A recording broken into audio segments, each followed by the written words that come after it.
El acta de la sesión número 4 se da por aprobado por no haber sido objeto de observación. El acta número 5 queda a disposición de los señores diputados. El señor secretario hará lectura de la cuenta, si es que hubiese. Señor presidente, se ha recibido comunicación de la señora diputada Jimena Sandón, por el cual solicita invitar como expositoria a representante de la Fundación Emilia, con el objeto de presentar un informe detallado respecto al funcionamiento de la señalada ley y los resultados en la disminución de los accidentes de tránsito con resultado de muerte provocados por la influencia del alcohol. Seguía una comunicación de la Fundación Conciencia Vial, mediante el cual solicitan exponer sobre el mensaje que crea el CATI. Y finalmente, el reemplazo para esta sesión de don Juan Antonio Coloma por el diputado Gustavo Sambuesa, aquí presente. Perfecto. Esa es la lectura de la cuenta. No hay problema, ahí estamos.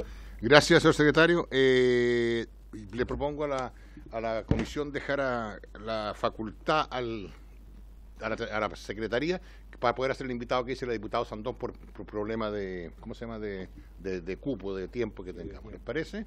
Para una sesión a definir. Sí, sí. Aprobado. La presente decisión tiene el propósito de continuar con el tratamiento del mensaje de crear el sistema de tratamiento automatizado de infracciones de tránsito y modifica la ley número 18.287 y 18.290, boletín número 9252-15, urgencia simple. Al efecto se cuenta con la asistencia de la señora Gloria Hood, ministra de Transporte y Comunicaciones, Juan Carlos González, asesor legislativo, señora Paula Flores, secretaria ejecutiva del Programa Nacional de Fiscalización de su Secretaría de Transporte, la acompañan Raúl Carrasco, asesor de la ley legal. La señora Anaris Horta, directora del Centro Bicicultura, le acompaña la señora Carolina Figueroa, directora de la Fundación Emiliana Silva Figueroa, y el señor Alfredo del Valle, ingeniero experto en seguridad de tránsito. Ofrezco la palabra. En varios, cuando digan varios. ¿A qué hora te vas?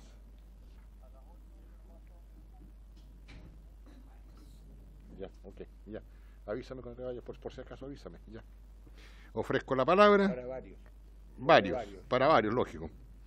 Diputada Jimena Sandón, sí. Presidente, por su intermedio voy a leer, para no equivocarme, pero quiero aprovechar esta oportunidad para hacer presente una solicitud de oficio realizada recientemente por el senador Juan Enrique Castro, miembro de la Comisión de Obras Públicas del Senado, respecto a una situación tanto confusa relacionada con la construcción del puente Chacao. El senador Castro, hace mención a un cambio injustificado en las bases técnicas relacionado en una baja en la exigencia de la durabilidad del hormigón que se utilizará en los pilotes del puente.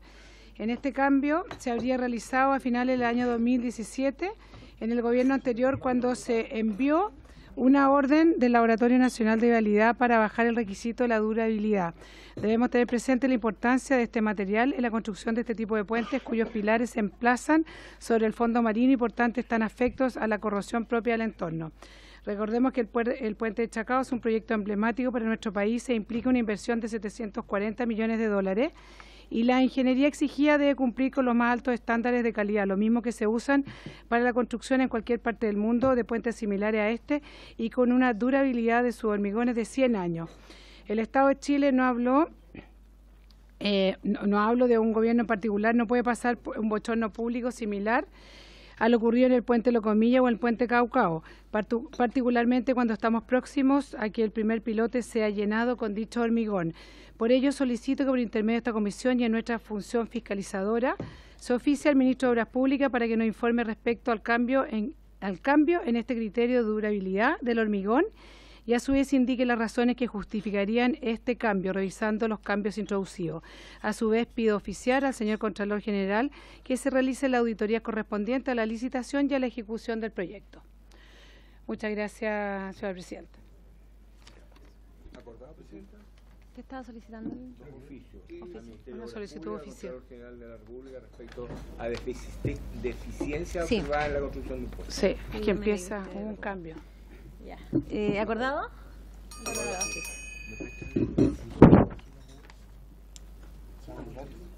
Estamos en varios. ¿Varios? Sí, estamos en varios. Diputado René Alinco, tiene la palabra. Gracias.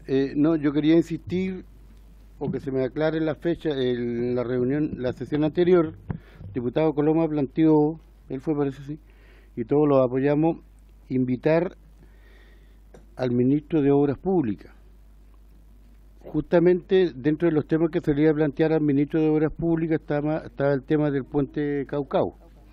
La idea era o es que el ministro de Obras Públicas asista a esta comisión antes de que el puente Caucao, como lo anunció el gobierno, se empiece a funcionar.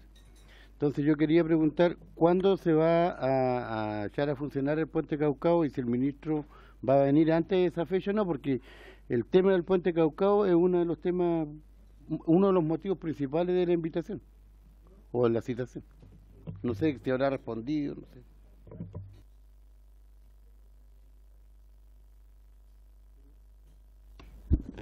Yo creo que lo podemos invitar, invitar.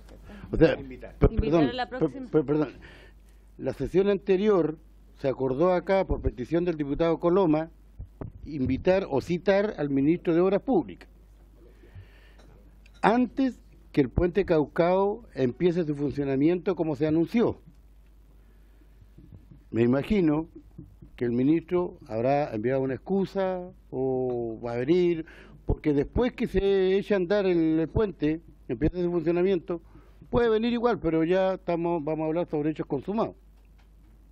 Por eso yo insisto, no sé, no es cuando quiera el ministro, pienso yo. No, lo que pasa es que, diputado, a lo mejor usted, no sé si estaba todavía aquí en la comisión, pero lo que acordamos fue definir la fecha y ahora estamos definiendo que podemos invitarlo a la vuelta de la distrital. Porque no nos queda otra posibilidad, sería la próxima.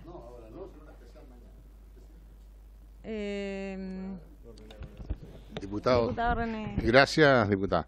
Diputada, este puente, Presidenta, ha traído bastantes problemas a varios gobiernos y nosotros todavía tenemos potestad o imperio sobre el ex ministro Undurraga. Y me gustaría que viniera aquí también a la comisión para escuchar las dos versiones, pero ahora ya no como ministro, sino que nos diga la verdad, porque cada ministro que había venido había hecho una cosa diferente. Por lo tanto, propongo a la comisión que invitemos al ex ministro Undurraga para escuchar la versión de él de lo que es el puente Caucao. Si le parece que lo invitemos. Sí, a los dos. ¿Les parece? Sí, Acordado. Para la próxima sesión. sí, señor. A ver, perdón, pero... Diputado, pero todavía no. Ya. Todavía no. Ya. ¿Están de acuerdo que invitemos al ex ministro Undurraga? Sí. Sí. Pero quiero proponer que no sea en el mismo día, porque la verdad, porque lo que pasa es que al invitar al ministro, ustedes saben que cada uno, aparte, me acaba de plantear el diputado que por la urgencia del tema del puente, invitemos al ministro, que fue lo primero que se solicitó. Entonces, ¿para qué se enoja, diputado Alinco? Que no invitamos al diputado, ahora quiere que lo corramos. Alinco es fácil. René es fácil. Vamos a invitar la próxima sesión al ministro de Obras Públicas, solicitado por el diputado Coloma. ¿Están de acuerdo? No, al ministro de Obras Públicas. Al ministro de Obras Públicas, porque tenemos diputados, muchas inquietudes, todos los diputados de diferentes zonas. A ver, sí, lo voy a someter a votación. La próxima sesión invitamos al ministro de Obras Públicas para los temas que ya habíamos acordado y habíamos tomado acuerdo. ¿Están de acuerdo? Acordado. Y después invitamos Y después invitamos a Undurraga primero para contextualizar y después al actual. Lo que pasa, diputados, es que tenemos tantas materias que plantearle al actual ministro. Votemos, entonces, ¿se vota? ¿No? Se vota. A ver, secretario, por favor. El diputado, el ex ministro, podemos tener la información de él, pero hoy día no es parte del Ejecutivo, entonces para nosotros es relevante tener al Ejecutivo acá, representado, de Obras Públicas, representado por su ministro, que es a quien le podemos plantear hoy día las inquietudes, aparte del puente Caucao, como muchas otras inquietudes que han surgido aquí en la comisión. Entonces no perdamos el tiempo con el ministro. De acuerdo a lo que usted nos dice, pero no el tiempo, dediquémoslo al ministro. Pero usted no, diputado, no necesita plantearle al ministro... No. Al ministro actual sí. Sí. Aquí perdemos el tiempo con el ministro anterior, digamos, si no vale la pena. Entonces el acuerdo es para invitar al ministro actual. ¿Están de acuerdo? Están de acuerdo. Y la próxima, el ministro Undurraga. Sancione el acuerdo, por favor. Acordado. Acordado.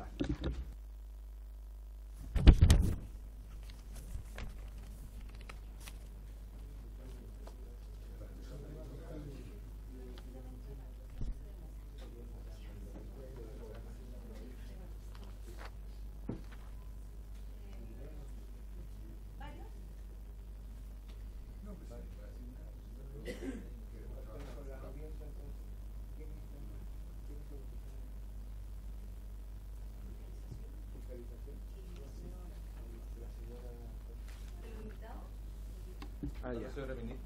Ya no hay más varios, ¿cierto? ¿No hay más varios? No, no hay más varios. Ya. Está en camino, viene en camino. Está el número 2. La señora Paula Flores se encuentra presente. Y el 4. Bueno, la presente sesión tiene el propósito de continuar con el tratamiento del mensaje que crea un sistema de tratamiento automatizado de infracciones de tránsito, modificar las leyes número 18.287 y número 18.290, boletín número 9252-5, urgencia simple. Tenemos a nuestros invitados, a la señora Paula. Adelante, por favor. No sé si tienen alguna presentación. Paula Flores, secretaria ejecutiva del Programa Nacional de Fiscalización de la Subsecretaría de Transporte. La acompaña don Raúl Carrasco, asesora del área legal, que fueron invitados para el proyecto CATI, sí. Es el... No es la Cati, Cati. La Cati propia.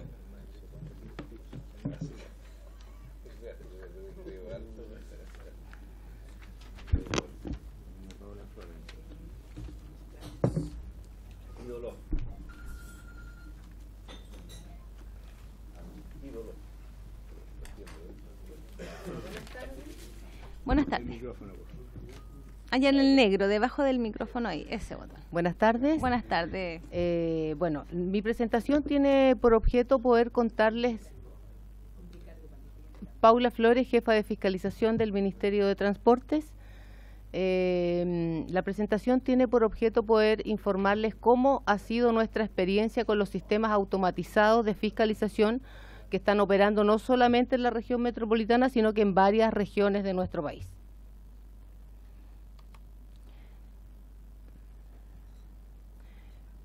Como ustedes ven acá, lo que tenemos implementado son sistemas automatizados que están conforme a la ley de tránsito.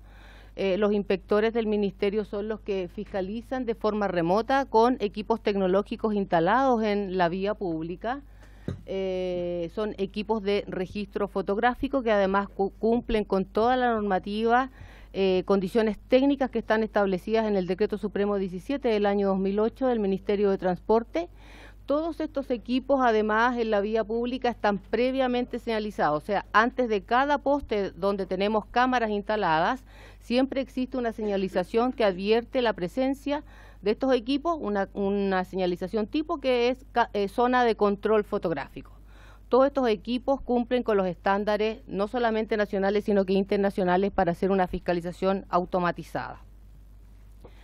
Estas son aquí hay dos ejemplos de infracciones que actualmente se están cursando. En la que vemos acá es una infracción a un camión que se le cursó en el punto de la pirámide en la región metropolitana, donde hoy actualmente existe una restricción de circulación para camiones que se fijó pensando en la disminución de accidentes por un lado y segundo para disminuir la congestión que teníamos en ese punto.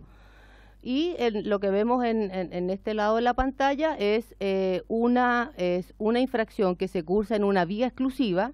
Acá hay dos fotos que tienen identificación exacta del lugar, la fecha y la hora, información del propietario y del vehículo y la citación correspondiente que llega al domicilio del propietario de este vehículo. Les cuento cómo ha sido este proceso. Cuando partimos, lo que está dibujado acá es el proceso que está hoy regulado tanto en la ley de tránsito como en la ley de juzgado de policía local de cómo debe tramitarse una infracción de tránsito, cualquiera esta sea, de un vehículo en movimiento. O sea, estamos en presencia de una infracción empadronada.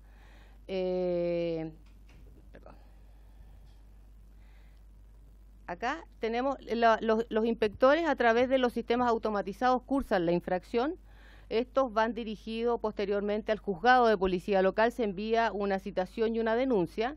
Si el juez de policía local está dentro del plazo de los 45 días que tiene para citar, hace la citación al domicilio del infractor. En el caso que esté fuera del plazo, se archiva esta denuncia y se termina el proceso. Si está dentro del plazo, lo cita. En el caso que lo cita, si la persona se presenta al juzgado, paga y ahí se termina el proceso. Si es que no paga o no se presenta al juzgado de policía local, ustedes saben que puede haber una segunda citación. Si esto se vuelve a repetir, lo que pasa finalmente es que el juez envía el registro de multas no pagadas o finalmente también puede establecer medidas cautelares, con lo cual se termina la causa.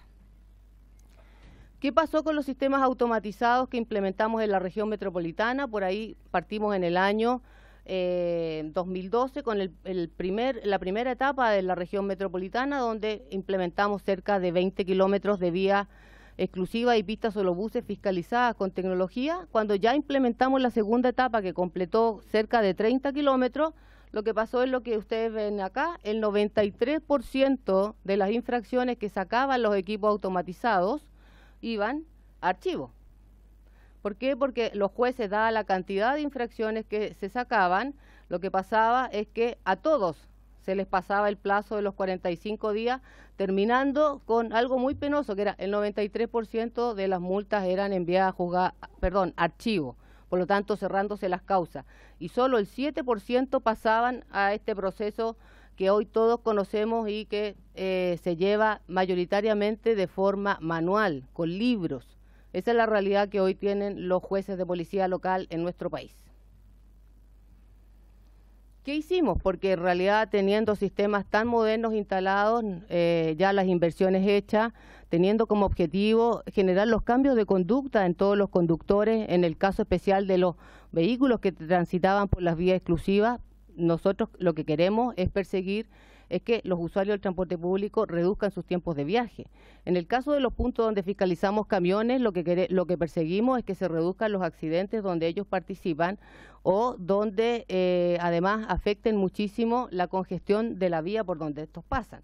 ¿Qué generamos? Tuvimos que hacer un procedimiento administrativo previo al proceso que hoy hacen los juzgados de policía local. ¿Qué se hizo? En paralelo a la citación que enviábamos al juzgado de policía local, enviamos un archivo digital, pero además el programa de fiscalización notificaba directamente al propietario del vehículo. ¿Ya? O sea, le quitamos esa carga, la primera carga el juez de policía local se la quitamos porque ellos no eran capaces de llevarla adelante. ¿Y cómo lo hacíamos? Con una carta que le llegaba al domicilio del propietario en no más allá de 10 días hábiles desde que era detectado por los equipos automatizados. ¿Qué decía la citación? Lo primero, que incentivamos una forma de pago por adelantado para que ellos no se presentaran en el juzgado de policía local y con eso descongestionáramos lo que ya habíamos provocado en los juzgados.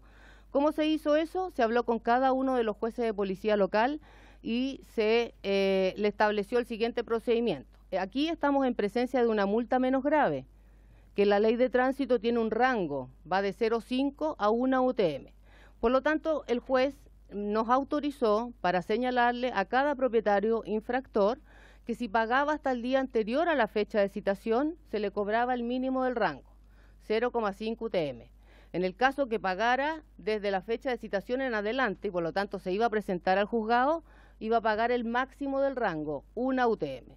Y además, en los casos que podíamos, se les dio la posibilidad de que pudieran pagar vía internet todas estas multas. Y es así como se hizo. Ustedes ven acá está el detalle de lo que se citó. Esto de aquí se me pierde un poco. Bueno, si el infractor paga, la tesorería municipal posteriormente le informa al juzgado de policía local quienes pagan, con lo cual, como tienen el archivo digital, saben perfectamente de todas las enviadas quienes pagaron, por lo tanto la causa se cierra, y quienes no pagaron, y en el caso de que no paguen, lo que pasa es que vuelve a este proceso normal y el juez vuelve a citar por carta certificada y pasa todo el proceso. ¿Qué pasó con esto? Se me quedó en blanco. Hoy no sé qué pasó. No sé qué pasó. Todos pagaron. Sí. No es tan bueno. Chuta, algo pasó aquí. No sé qué pasó, está en blanco. Bueno, les cuento. Lo que pasó acá es que el 70... ¿Sí? Algo está pasando. No, es que se me perdieron las dos láminas que son... pero se las muestro acá. Los resultados en los juzgados de policía local de Providencia, donde ahí tenemos 3 juzgados de policía local que el 76% de las multas es pagada de manera adelantada y por internet, ¿ya? Y en el caso de Santiago, que ahí tenemos 5 juzgados de policía local, creo que el porcentaje es 57% aproximadamente que se paga de manera adelantada y por internet. Todos los datos están disponibles, quien los quiera se los hago llegar, pero realmente ha sido la salvación de tener tanta tecnología instalada y que finalmente fiscalización pudiera ser tan moderno, tecnologizado, pero tengamos un par que son los jueces de policía local que no lo pueden hacer. Entonces esa es la realidad que hoy tenemos en nuestro país.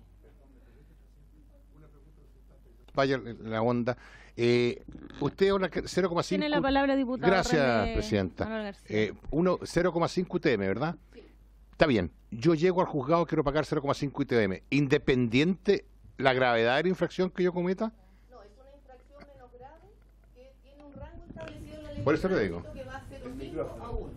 De 0,5. Y las infracciones gravísimas, igual tiene un rango,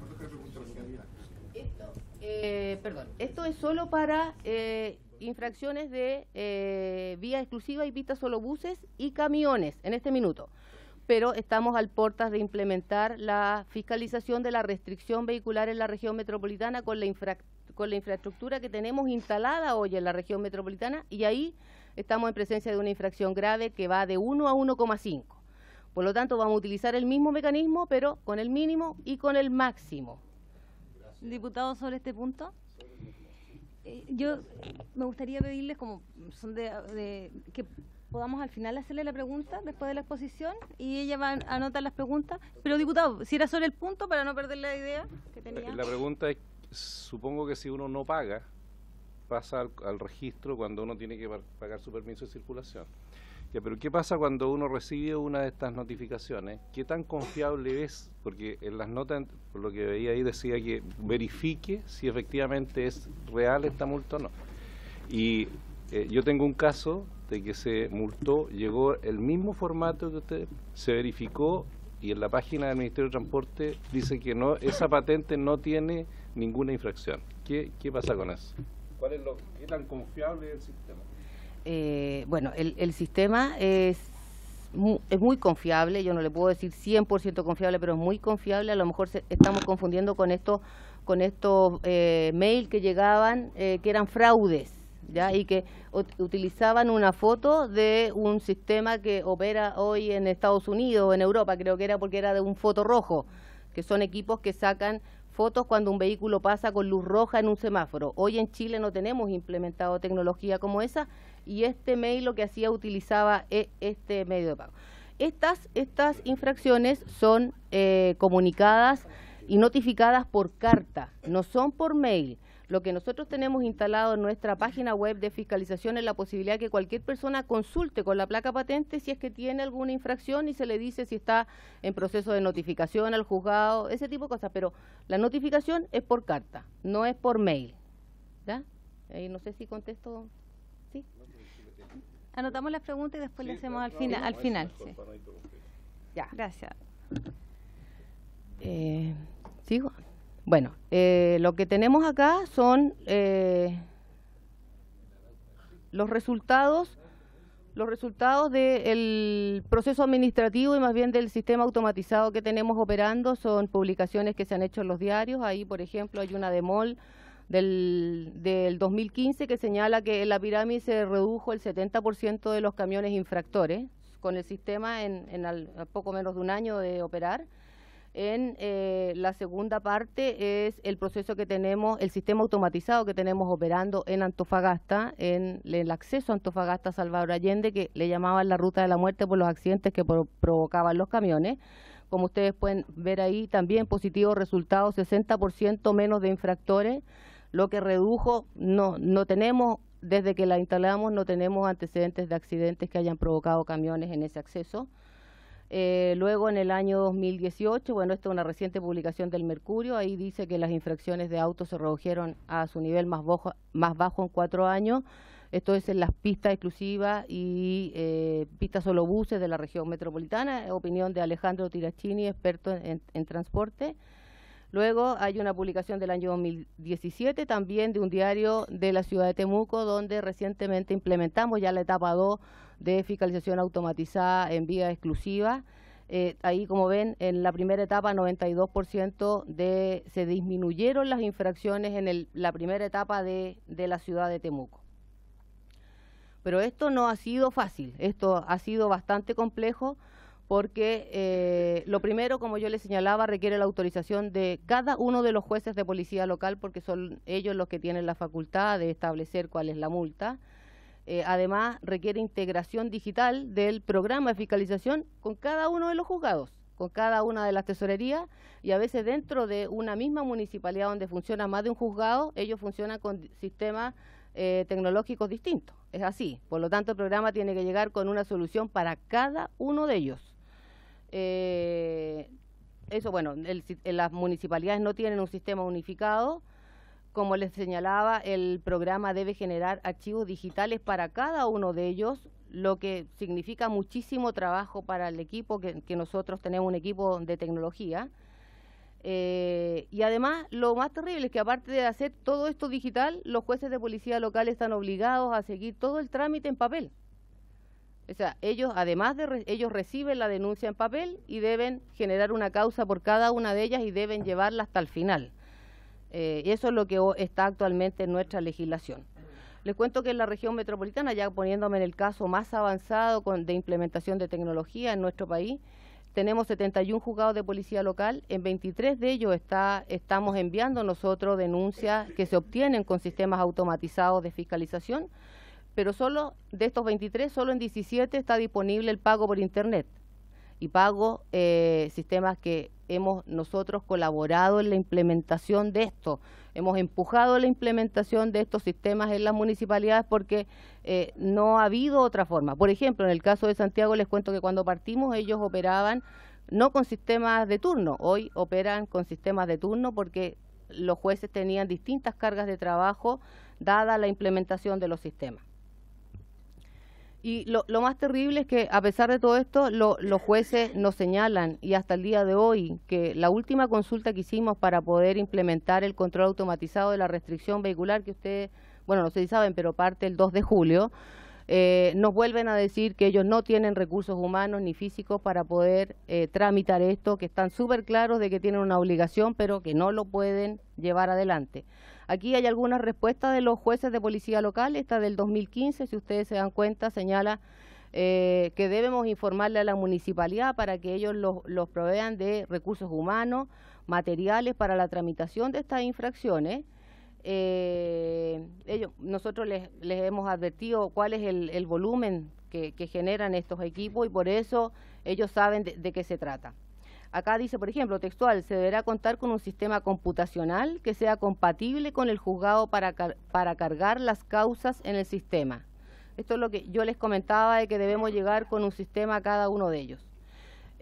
Los jueces de policía juzgado policía local de Maipú también carece de los recursos físicos, de personal y de insumos necesarios para poder recibir y tramitar a vuestro plan de fiscalización, que se hace imprescindible que la municipalidad entregue los nuevos insumos, personal idóneo, para lograr una administración de justicia rápida, efectiva y certera.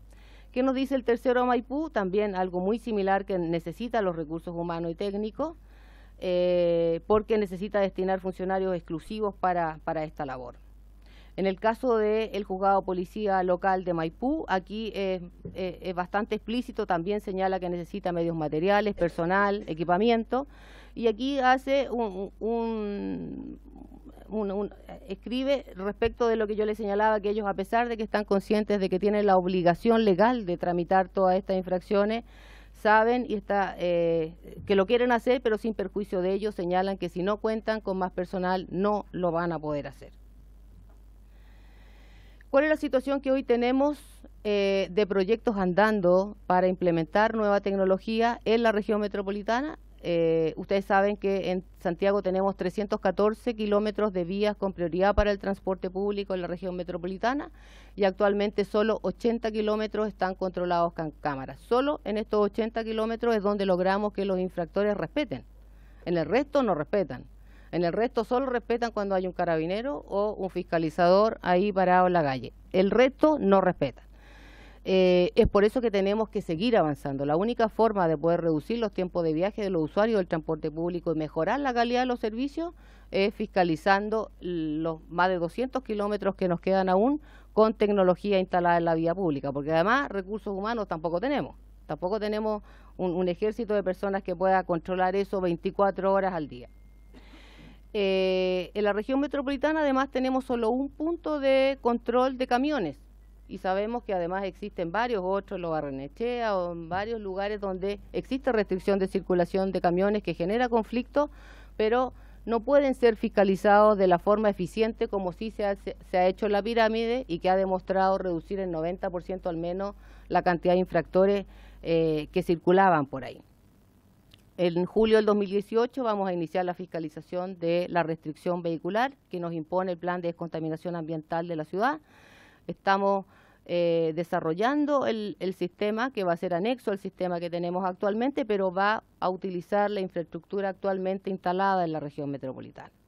Y además el plan de descontaminación ambiental nos impuso una gran carga porque nos da como obligación tanto al Ministerio de Transporte como al Ministerio del Medio Ambiente diseñar y operar un sistema de control automatizado para el control de camiones en la zona de baja emisión, o sea, para no permitir el ingreso al anillo Américo Vespucio de camiones con más de 12 años. Y eso se tiene que hacer sí o sí con cámaras instaladas al interior del anillo Américo Vespucio. ¿Qué tenemos en regiones? Acá operando tenemos 3 procesos, les contaba yo, en Antofagasta, en San Pedro de la Paz, 2 sistemas de control de camiones y 2 vías exclusivas en la ciudad de Temuco. Tenemos en este minuto implementándose, las 3 anteriores operando, ya estamos cursando infracciones. Ahora 2 tenemos implementándose en Avenida Colón en La Serena y también en Valdivia, procesos que están implementándose, y en diseño varios otros en varias otras ciudades, en Iquique, pista solo bus, en Coquimbo, pista solo bus, en Quilpué, Villa Alemana y Viña del Mar, 10 kilómetros de pista solo bus, vías con preferencia para el transporte público, también en Concepción, en el puente que está aledaño al Yacolén. También tenemos ahí restricción de camiones, se quiere instalar en el puente Juan Pablo II también un sistema de control que permita controlar los camiones. Y en Valdivia, casi 10 kilómetros también de vías exclusivas con prioridad para el transporte público, donde se debe instalar sistemas automatizados de control. ¿Cuál es nuestra conclusión? Lo hemos dicho aquí, nosotros necesitamos seguir ampliando la cobertura de fiscalización automatizada porque ha demostrado ser eficiente. Es la única forma que logramos que se genere un cambio de conducta en los infractores y se obtienen los resultados y los objetivos con los cuales se persiguen estas medidas de gestión. En el caso de las vías exclusivas, reducir los tiempos de viaje. En el caso de las restricciones de camiones, disminuir los accidentes o la congestión. Es por eso que estamos convencidos de que nosotros necesitamos una institucionalidad como la del CATI, una institucionalidad moderna, una institucionalidad que sea única, que uno pueda gestionar con un único organismo la notificación, el cobro y toda la tramitación de las multas, porque es la única forma de que se haga de forma eficiente y que podamos seguir aumentando la cobertura de fiscalización. Eso. Muchas gracias. Gracias, Paula. ¿Consultas? ¿Ahora? Ah, sí, perdón. El diputado Leopoldo Pérez tiene la palabra. Gracias, presidenta. Saludar a nuestra invitada.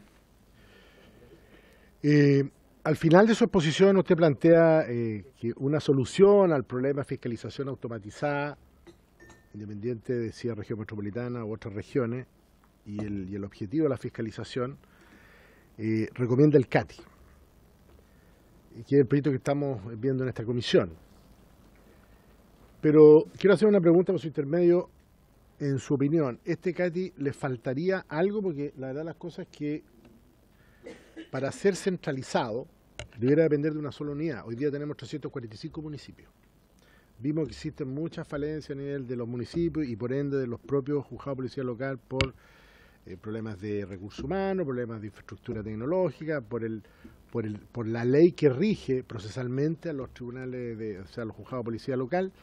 O sea, hay una serie de problemas que no los vamos a solucionar en una modificación de la ley de tránsito, que son materia de otras leyes. Y a lo mejor el camino podría ser, de una vez por todas, que todas las infracciones, digamos, de carácter de control tecnológico debieran ser centralizadas y estar alojadas en una sola unidad, incluso con jueces falladores, ahí mismo, que es el modelo que se copió español, ¿eh? Que en España 50 personas manejan toda España y que depende del Ministerio del Interior. Pero por una razón muy simple también, que en España la licencia de conducir las otorga el Ministerio del Interior, no los municipios. Entonces está toda la información centralizada. Entonces la verdad que la aplicación práctica del CATI en el caso chileno, con las particularidades que tenemos, 345 comunas, etcétera, etcétera, yo sé que en todas no va a haber en el corto o mediano plazo, pero de aprobarse el proyecto vamos a tener siempre esas dificultades. Entonces, yo no sé si de una vez por todas se debiera pensar ya en ir modificando el resto de la legislación que regula accesoriamente el tema de transportes propiamente tal. Porque si no, la verdad que va a ser un saludo a la bandera, que va a contribuir en algunos lugares, sí, pero en aquellos lugares donde los municipios tengan las capacidades, donde los juzgados de policía local tengan las capacidades. El resto va a quedar, la verdad, bastante desvalido. Así que quería plantearle esa consulta. Gracias. Bueno, la presentación responde un poquito a su consulta. Lo que hace un sistema automatizado que pueda tener un sistema de notificación y de cobro expedito, obtiene los resultados que están ahí. 76% de las multas se pagan de manera adelantada y por internet. Y el tema es que hoy lo que tenemos que hacer para lograr eso es ir a cada uno de los juzgados. El CATI no hace eso. El CATI lo que hace es que las multas se pueden pagar en la Tesorería General de la República. Por lo tanto, el organismo, que es el CATI, el Centro Automatizado de Infracciones de Tránsito, y que es un símil de lo que está haciendo hoy el Programa Nacional de Fiscalización con toda esta tecnología y el curso de las infracciones utilizándolas, es muy similar. Lo que pasa es que hoy nosotros tenemos muchísimas complicaciones porque tenemos que ir a cada uno de los juzgados. En el caso del CATI, como se plantea, si se incorporan, tal como dice usted, todas las infracciones que se obtengan con equipos de registros de infracciones, lo que señala el artículo 4 de la Ley de Tránsito, solucionaría los problemas que hoy estamos teniendo. Porque tenemos muy buenos resultados, pero es muy complejo, es muy costoso desde el punto de vista de la gestión, de los recursos, de todo, poder implementar algo como esto. Y además que se implementa con el visto bueno de cada uno de los juzgados. Es como la buena voluntad de los jueces, o cuando los jueces se dan cuenta y nos dicen, ¿sabe qué? No puedo hacerlo. No puedo hacerlo. Implementemos su procedimiento. Y así ha sido. O sea, ahora yo tengo reunión mañana con el juez de policía local de Ñuñoa, pasado mañana con el de Macul, que decían, no, yo quiero escuchar a cada una de las personas que llega aquí. Y cuando se dan cuenta que no son capaces de escuchar a cada una de las personas que llegan ahí, o cuando se dan cuenta que no son capaces porque tienen que hacer un libro de cada una de las causas que ellos deben llevar y que les conviene que esto sea digitalizado, me dicen, hagamos su procedimiento. Y ellos están de acuerdo, o sea, cuando aparece la opinión de los jueces de policía local en general que no están de acuerdo, por lo menos nosotros que tenemos relación directa con ellos, nos extraña, porque la mayoría de ellos, los que han sentido esto, y yo por eso plasmé las opiniones de ellos aquí en esta presentación, es que ellos están de acuerdo de que debemos generar como país un proceso administrativo de notificación y cobro de las infracciones que sea moderna, porque ellos, además de las infracciones de tránsito, tienen muchísimas otras cosas que hacer y cada vez se le agregan más. Y cada sistema automatizado de control lo que hace con ellos es generarle algo adicional, porque eso antes nadie era capaz de fiscalizarlo. Lo que hace un sistema de control cuando uno lo instala es crear nuevas infracciones. No estamos quitándole a nadie un mercado existente. Lo que hace es que crea nuevas infracciones. Por ejemplo, hoy yo solo les puedo contar que la restricción vehicular la estamos fiscalizando tanto carabineros como inspectores de fiscalización de forma presencial. sacamos del orden de 140 infracciones al día. Yo estuve mirando los datos del sistema de cámara y no va a sacar menos de 1000 al día. Eso es la cobertura de la fiscalización, donde tenemos equipos instalados, que están 24/7, versus equipos humanos, fiscalizadores y carabineros, que en el caso carabineros se tienen que dedicar a otras cosas más importantes, están controlando la restricción vehicular y saca 140 infracciones al día, personas que están infringiendo esto tan importante porque esto tiene que ver con la salud de las personas en la región metropolitana. Bueno, con el sistema automatizado, cuando empieza a funcionar, ojalá no sea así, pero los primeros estudios que hemos visto, analizando toda la información de las cámaras, es que no va a arrojar menos de 1000 infracciones al día. O sea, hay más de 900 personas que están infringiendo la restricción y no les pasa nada. Y lo importante, claro, como dice aquí don Raúl, es que cada vez que nosotros operamos sistemas automatizados, tenemos un proceso de unos 3 meses más o menos, donde tenemos muchísimas multas, pero después, como ustedes ven aquí en los comentarios, 90% menos, 70% menos. ¿Por qué? Porque los infractores se dan cuenta que esto funciona de verdad y que si siguen pasando o si siguen infringiendo, les va a llegar una multa, y una multa que es de verdad. Y una multa que tiene las fotos, y cada una de las fotos tiene la fecha, la hora y el lugar exacto de donde fue capturado. Entonces, cuando le llega eso a la persona y dice, soy yo, esta evidencia es irrefutable. O sea, yo efectivamente cometí esta infracción hace no más de 10 días hábiles atrás. ¿Se acuerda? ¿Un juez cuándo notifica? ¿2 meses después? Entonces dice, sí, efectivamente soy yo, 10 días hábiles, voy, pago. Y pago con el mínimo del rango, que muchos dicen es una rebaja. No, esto no es una rebaja, es el mínimo del rango establecido en la ley de tránsito, porque ustedes saben que la rebaja es de 25%, siempre y cuando se pague al 5.º día hábil después de cometida la infracción. Y con una infracción empadronada no se logra, nunca, porque hay que notificar a la persona. Nunca llega antes, en el caso de que lo tenga que hacer el juez de policía local, nunca llega antes de 2 meses. En el caso de fiscalización logramos llegar con 10 días hábiles y es lo que genera el cambio conductual tan inmediato. Eso es lo que hace la tecnología y es por eso que yo he venido a contarles la experiencia. Esto partió en el año 2012, hemos incorporado tecnología y, como les digo, ahora no solamente en la región metropolitana, tenemos varias ciudades ya con esto implementado y se ha podido ver los resultados de lo que significa esto, pero necesitamos una institucionalidad que nos permita tramitar estas multas de manera efectiva y que no sea lo que hoy estamos viviendo en realidad, en el sentido de ir a cada uno de los juzgados de policía local, ayudarlos a tramitar las infracciones, poner a nuestros equipos ahí a que generen sistemas automatizados especiales para ellos, para que puedan llegar con toda la información. Pero eso, así. Sí. ¿Tiene buenos resultados? Sí, buenos resultados. Diputado René Manuel García tiene la palabra. Gracias, presidenta. Está bien, pero hoy día, por ejemplo, para que usted se dé cuenta cómo están las cosas, tenemos restricción entre Viña y Valparaíso, ¿verdad? Ya que estamos hablando de las multas. Hay un solo letrero que está a mitad de camino, o sea, el que se metió aquí está liquidado, no hay caso, o sea, el señor se metió, un señor de afuera, cualquiera que doble el Hotel Sheraton para acá, no sé, esa calle de la orilla, o que venga de Viña y entre aquí, cuando llega la fiscalización y dice, oiga, ¿dónde está el letrero? No, hay uno en la punta, no hay ninguno. Han sacado miles de partes, o sea, con pillerías, con trampas. El señor Ceremi lo llamó un diputado aquí para decirle, dijo que iba a arreglar, no arregló nada, o sea, le interesa más, parece, la recaudación y decir, oiga, mire que soy eficiente, o mire la cantidad de multas que saqué. Ni una cosa. A ver, ¿por qué partí con esto? Porque, por ejemplo, hoy día estamos más preocupados, parece, de que se paguen los partes. Pero nadie protege al comprador, porque si usted compra un auto que no ha pagado, no puede sacarle patente usted al auto que lo viene comprando, o un señor que no pagó la Costanera Norte. Por eso yo siempre he dicho una cosa y me gustaría preguntarle derechamente. Creo que la infracción en estos casos deben haber 2 cosas. Primero, cuando usted va a comprar un auto y le sacan la hoja de vida y dice no tiene infracciones, ese auto usted lo puede comprar con confianza y si después aparecen 1000 infracciones, da lo mismo, porque el señor lo compró de buena fe y avalado por el registro civil. Segundo, cuando esa persona, ¿verdad?, compra ese auto, al final prefiere perderlo porque está gigante la multa que al final no va a poder hacer nada.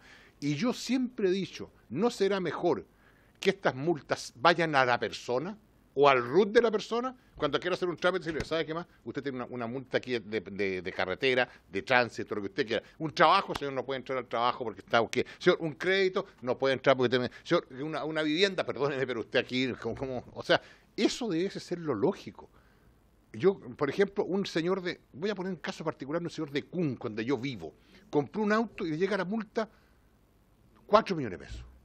Pero eso llegó después de mucho tiempo. Empezamos a averiguar y la misma patente de él la tenía un camión de estos ripieros que nunca pagó. Seguramente falsificaron la patente, pero el señor no podía sacar la patente, hubo que hacer un tremendo trámite para que no perdiera su auto. Entonces, la pregunta concreta para no alargarme porque todos sabemos dónde vamos. ¿Usted estaría de acuerdo en que la multa fuera a la persona y no al auto? En el caso que se vende y lo compra una persona que tenga toda la cosa en blanco y que sabe su auto, no registra nada y al mes aparezca con 1 millón de pesos. Me gustaría saberlo porque esa es una pregunta recurrente. Bueno,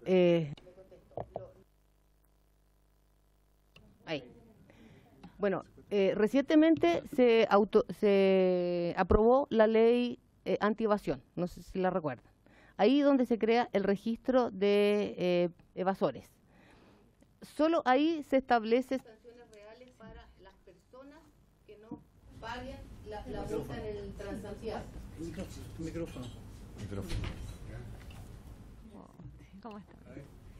Saludamos a la ministra que se integra a la comisión. Buenas tardes, ministra, bienvenida. Nos avisaron que venía. Sí, gracias. Señor, no, continúe. Ya. Bueno, en el caso de las personas en nuestro país no existe nada que los obligue a pagar una multa. Sí tenemos en el caso de los vehículos cuando uno saca el permiso de circulación y ahí a uno le cobra. En el caso de las personas no tenemos absolutamente nada y es por eso que la reciente ley que aprobó el registro de evasores establece sanciones reales para quien no pague las multas de evasión. Pero, por ejemplo, no existen sanciones para quien no pague una multa por cruzar en un lugar prohibido o para la persona que infringe cualquier multa. En el caso particular de los automóviles, personalmente y por la experiencia que conozco también de Europa, yo estoy de acuerdo con que vaya al vehículo y no a la persona. En el caso le cuento, en el caso de Europa, por ejemplo, que la multa a veces va a las personas, cuando un vehículo pasa por un radar con exceso de velocidad, lo que pasa es que el automovilista, el propietario del vehículo le dice al centro que existe en Europa, no, era mi abuelita la que iba circulando. Y resulta que en Europa todas las abuelitas de Europa están con multas en el centro porque ellas no tienen licencia de conducir, no tienen nada y lo que pasa finalmente es que eso queda impune.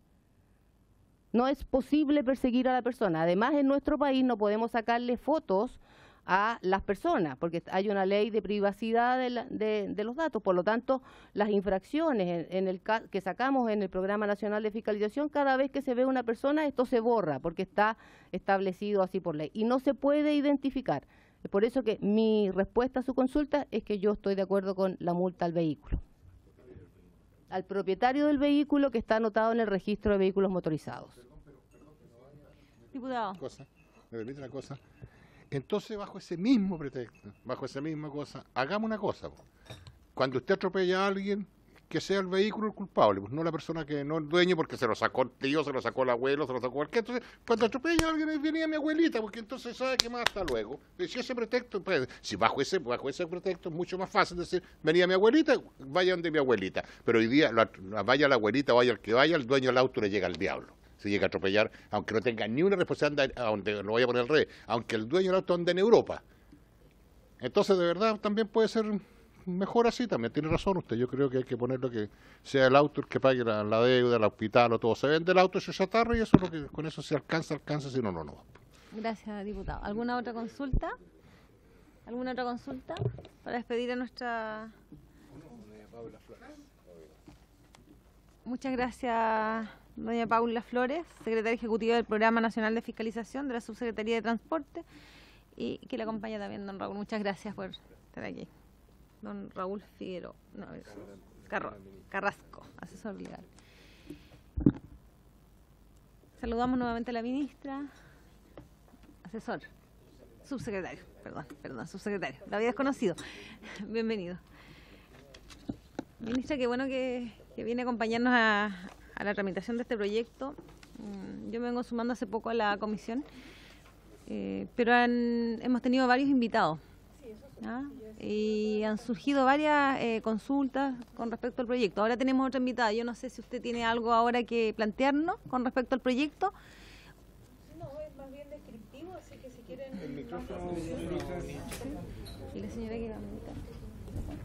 Muchas gracias. No, yo lo que tengo es una descripción, pero sí creo que ya se conocen los alcances del proyecto, de manera que si quieren que hagamos más discusión de los contenidos, quedo disponible para eso. Pero usted ha tenido conocimiento de los que se han planteado aquí, estuvo juzgado a policía local. Sí, no, yo he estado muy al tanto, porque han venido los equipos para acá y me han reportado el tipo de preocupación, las discusiones, las posturas de distintos grupos, las dudas que hay respecto al rol de los juzgados de policía local también. Así que he estado siguiendo bien de cerca los avances y la discusión. Y después usted nos va a dar su opinión con respecto a los puntos y las inquietudes que nos han planteado aquí. Ya estamos casi terminando la discusión de ese proyecto. Vamos a empezar a votar en particular ya pronto, o ahí en la discusión particular. ¿Cómo? En eso vamos a dar un plazo para indicaciones. Tenemos otra invitada igual, podemos escucharla si usted... Alfredo del Valle, el que está presente aquí. Alfredo del Valle. Alfredo del Valle. Toma asiento, Alfredo, para la ministra. Ministra, tenemos otra presentación. Sí, si gusta... es que yo traje una presentación. ¿Sí? Usted tiene la prioridad, ministra. Yo preferiría los invitados primero. Escuchar, ya. Tenemos a don Alfredo del Valle, ingeniero experto en seguridad del tránsito, que ha sido invitado para que nos dé su opinión también del proyecto.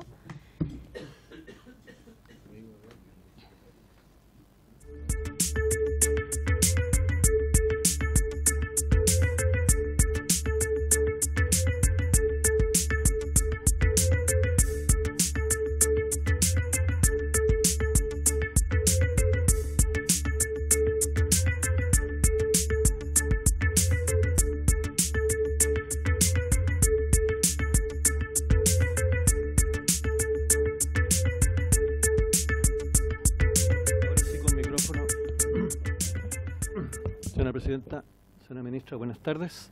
Buenas tardes.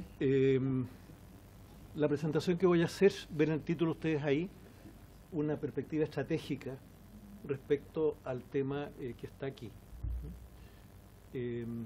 Trabajado en seguridad de tránsito muchos años, hago otras cosas también. Ahí está el contenido de la presentación. La mirada sistémica al desafío de salvar vidas en el tránsito. Seguridad y convivencia vial, una transformación social en marcha en Chile desde 1993. La estrategia de desarrollo del Sistema Nacional de Convivencia Vial, recién preparada.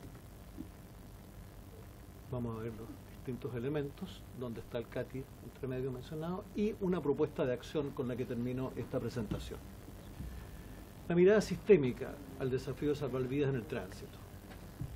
Este señor es el padre del pensamiento de sistemas sociales, una manera de pensar diferente a la que estamos muchas veces acostumbrados. Se llamaba Horacio Lakoff, fue mi maestro cuando hice mi doctorado en la Universidad de Pensilvania en Estados Unidos, hace 40 años. Y hay un centro en este momento de pensamiento sistémico en la Universidad de Pensilvania, una de las grandes universidades del mundo, honrándolo a este señor. Lakoff plantea lo siguiente: hay un cambio profundo en la manera de ver el mundo, del pensamiento analítico o cartesiano en que todos fuimos formados, que descompone las cosas en pedazos, trata de explicar por separado esas cosas y después de juntarlas, que hace análisis primero y síntesis después. Así nos formaron en todas las disciplinas. Estamos pasando al pensamiento sistémico o post-cartesiano, que busca algo más grande, donde entra lo que estamos haciendo, explica ese todo y luego explica en función de lo que está pasando en ese todo mayor. Esto va a ser muy raro para ustedes, pero en el pensamiento sistémico hacemos síntesis primero y análisis después. Repito, síntesis primero, análisis después. ¿Por qué explico esto? Por lo siguiente. Este es un trabajo que presenté hace más de 10 años, 8 años, en una conferencia de seguridad vial en Abu Dhabi. Las políticas de seguridad vial deben tener dos componentes. Un componente de fundamentos sistémicos, voluntad política, acción interministerial, trabajo transdisciplinario, gestión de innovaciones, continuidad, transformación cultural y otros elementos de este tipo. Señor diputado, tiene que ver con lo que usted mencionó. Y solo sobre esos fundamentos sistémicos podemos hacer medidas técnicas que sean realmente operacionales y que funcionen, como cinturón de seguridad, medidas antialcohol, control de velocidad, educación de conductores, mantenimiento de vehículos, fiscalización, etcétera, etcétera. ¿Ya? Quiero dejar esto planteado, ¿ya? Porque creo que es muy importante. No estoy hablando en contra de ninguna medida técnica, por supuesto que son importantes. El gran problema es que todavía en nuestro país no tenemos constituido eso que está allá abajo. ¿Ya? Ese es el gran problema que tenemos. Voy a avanzar entonces a partir de este punto. ¿Qué ha pasado en Chile? Disculpe. ¿Qué está pasando en Chile? Ya, es que no puedo estar, no se mueve. Bueno, me acercaré. Quiero brevemente mostrar lo que está ocurriendo en Chile con la seguridad y convivencia vial desde el año 93. Estamos con 25 años de este proceso. ¿Ya? Principales hitos. Entre 93 y 95 se formuló participativamente la Política Nacional de Seguridad de Tránsito. Se definieron 129 innovaciones estratégicas. Se constituyó la CONACET como entidad gestora de esas innovaciones. Eso partió allá. Luego, más o menos 10 años después, se evaluó el avance. Ya había 76 innovaciones estratégicas implementadas.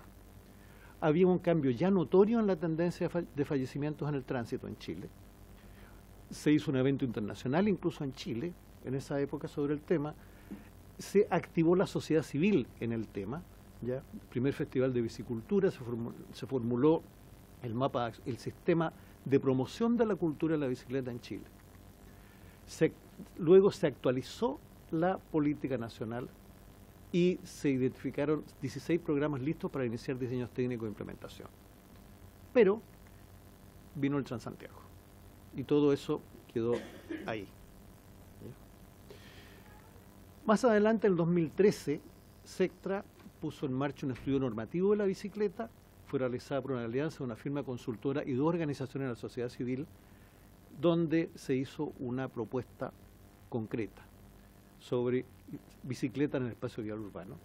Y finalmente, recientemente, esto ya lo conocemos todos, el proyecto de ley de convivencia de modos, que está, ¿cierto?, como ustedes lo conocen, y finalmente, a fines del año pasado y comienzos de este año, se hizo un proceso participativo para diseñar el Sistema Nacional de Convivencia Vial y su estrategia.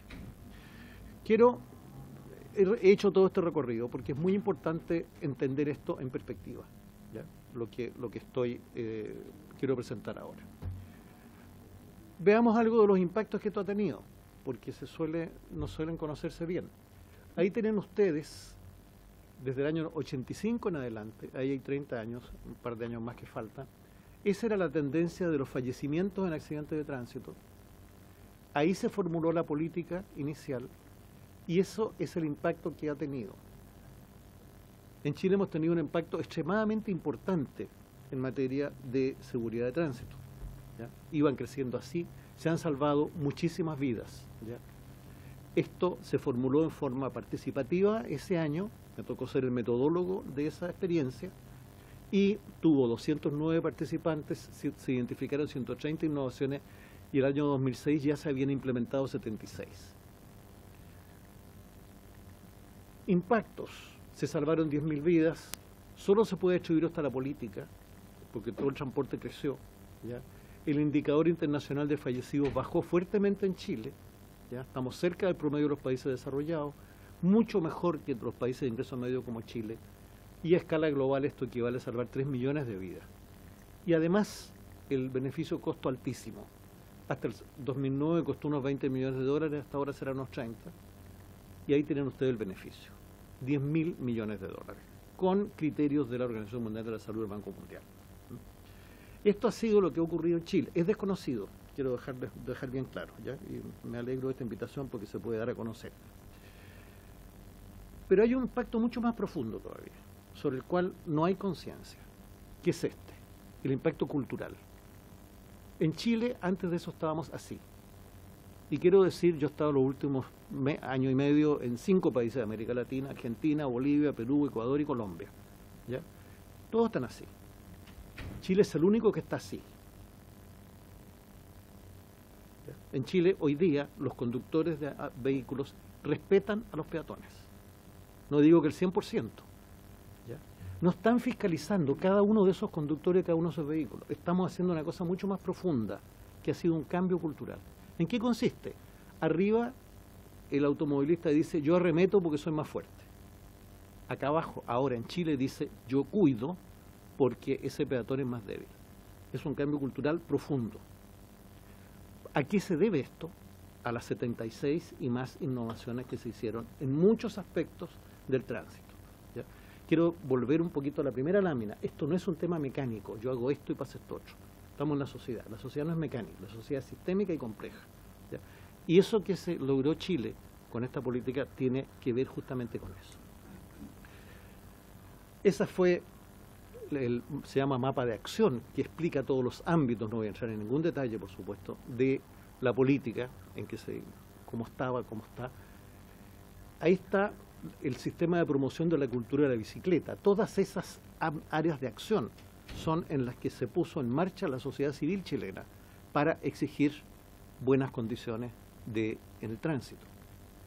Ahí, esto fue más adelante, ¿ya? Dentro de un estudio de Sectra, nuevamente se desarrolló una integración segura de la bicicleta al espacio vial urbano. Y finalmente acabamos de hacer este trabajo sobre el Sistema Nacional de Convivencia Vial. Les ruego que se den cuenta, hay una diferencia conceptual aquí ahora muy profunda. ¿Ya? Estamos hablando ya de convivencia vial.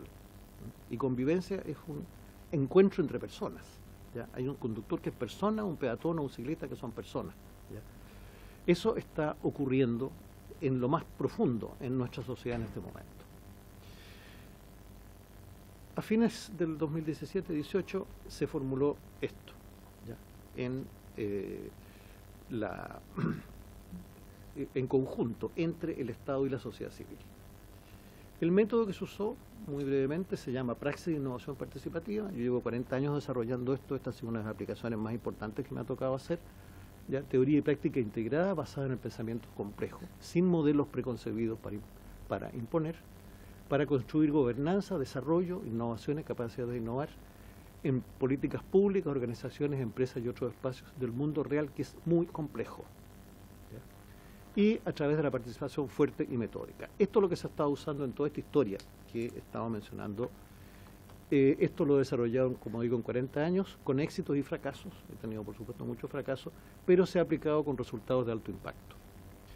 El resultado que les mostré recién, naturalmente, tiene que ver con esto. ¿Ya? Aparte del señor Acos que mencioné al principio, muchos otros son las fuentes que están detrás. ¿Ya? Y solo quiero, y con esto casi termino, presentar brevemente en qué consiste este proceso, lo que hicimos ahora recientemente en este proceso de convivencia vial. ¿Ya? Este proceso tiene 2 fases: identidad y estrategia y co-construcción. Hay un primer proceso donde se identificó, ¿ya?, esto que se llamó el Sistema Nacional de Convivencia Vial, y se constituyó un grupo convocante, que es el que hace la estrategia, que da la legitimidad, formado por personas del Estado y de la sociedad civil. Este proceso tiene productos tangibles y productos intangibles. ¿Ya? Ese comité, grupo convocante, selecciona a los participantes. ¿Ya? Se genera una comprensión, hay que entender toda la complejidad de esto, y eso es lo que se hizo ahí. ¿Ya? Hay que descubrir el potencial de transformación que está, y hay que formar personas que puedan continuar con esto. La curva que les mostré siguió horizontal, porque esa vez no hubo animadores que pudieran, así lo llamamos, seguir generando las nuevas innovaciones. Esperamos que ahora sí pueda ocurrir. Y a partir de estos elementos se formula una estrategia. Y esa estrategia, no voy a entrar en los detalles de la estrategia tampoco, voy a mostrar algunos elementos después, ¿ya? Esa estrategia fue lo que quedó formulado en detalle en este proceso que terminó en febrero pasado. He traído el documento de la estrategia, mi informe como consultor a la Subsecretaría de Transporte, está acá, va a ser entregado a ustedes en esta sesión junto con esta presentación. Luego de esto es posible constituir una entidad que gestione esas innovaciones como lo fue CONACET en su momento, hace 25 años. ¿Ya? Y ahí se ponen en marcha, se diseñan las innovaciones, se implementan y tenemos entonces innovaciones en implementación. Como decía, en la primera política, hasta ese año, hasta 10 años atrás, hubo más de 70 innovaciones realizadas, que es lo que explica el éxito que ha habido. Y otra cosa muy importante es que aquí hay productos intangibles que también se construyeron en este proceso. Confianzas, conciencia de este potencial, motivación, consensos, lenguaje común, surgimiento de liderazgos, espacio para alianzas y redes. Se formó una enorme alianza de personas que hicieron posible todo esto. Capacidad de innovación permanente que finalmente conduce a un cambio en la cultura. Esto es, en síntesis, lo que se hace. Como digo, ya está formulada una estrategia, no quiero decir que sea definitiva, ni mucho menos, pero hay una estrategia completa que está en el documento que ustedes van a recibir, y de ahora es posible pasar a la fase de co-construcción de esto. Aquí está el mismo proceso de otra forma. Ahí tenemos el tránsito en Chile, un grupo convocante que orienta, un equipo de activación y una comunidad de transformación social de unas 500 personas que están haciendo esto. Y bueno, hay varios procesos ahí que no voy a detallar en este momento, ¿ya? Y que genera ciertos productos tangibles iniciales, ¿ya? Ciertos productos finales y los cambios intangibles en la cultura. Ahí tenemos, esto se llama el mapa de acción, que describe y ordena toda la complejidad de esto, ¿ya? Ahí tienen brevemente, tampoco voy a entrar en esto con detalle para no quitarles tiempo a ustedes, la diferencia conceptual que hay entre seguridad vial, que empezó al comienzo, formalización de conductores, gestión de vehículos, etcétera, una serie de acciones más bien técnicas, sumamente importantes. Y hoy día estamos hablando de la convivencia vial, que es un proceso más profundo, ¿ya? Es un proceso y que le da respaldo a eso otro. Aclaro además que el término convivencia es un término propio del castellano, nuestra lengua, no existe en inglés. En inglés hablan de coexistence, que es tolerancia nomás. Aquí es algo mucho más profundo lo que existe en nuestra lengua. Todo esto está explicado con más detalle en ese documento. La cartera de 42 innovaciones de estrategia de la iniciativa CATI. Aquí está la cartera de innovaciones que salió en este proceso, ¿ya? Son 42 innovaciones, tampoco las voy a leer por supuesto. Ahí están incluso con una propuesta de cuáles hacer en año 1, en año 2 y años para adelante. Esto fue lo que surgió en este proceso, ¿ya? Hay 42, están por dimensiones, ¿ya? Y una de las que está con prioridad, digamos, propuesta es naturalmente la activación del proyecto de ley que crea el CATI. Esto fue antes del cambio de gobierno, ¿ya? Fue un punto que quedó planteado por la gente, por los participantes en la generación de este proceso. Hacia una institucionalidad eficaz, la Comisión Nacional de Convivencia Vial. Este punto simplemente lo quiero mencionar acá. Se propone generar en 12, esto es copio textual del documento de estrategia que ustedes van a recibir, se propone generar en 2 etapas el mecanismo institucional requerido para la implementación de la estrategia. Mantener la actual coordinación ejecutiva de convivencia vial, eso se estableció en la subsecretaría, específicamente en SECTRA, ¿ya? Que fue lo que hizo el proceso participativo. Mantener la actual coordinación ejecutiva de convivencia vial en el Ministerio de Transporte y Telecomunicaciones para iniciar de inmediato la implementación de las innovaciones y mantener al grupo convocante establecido en esta experiencia como su consejo. Todos los detalles están ahí. Evaluar 2 opciones y poner en práctica una de ellas. 1, convertir a la coordinación ejecutiva en una Comisión Nacional de Convivencia Vial de carácter permanente para implementar y renovar periódicamente esa estrategia, o convertir gradualmente a CONACET en una Comisión Nacional de Seguridad y Convivencia Vial, agregando los temas de convivencia a su mandato, incorporando profesionales de ciencias sociales. Quiero reiterar este punto.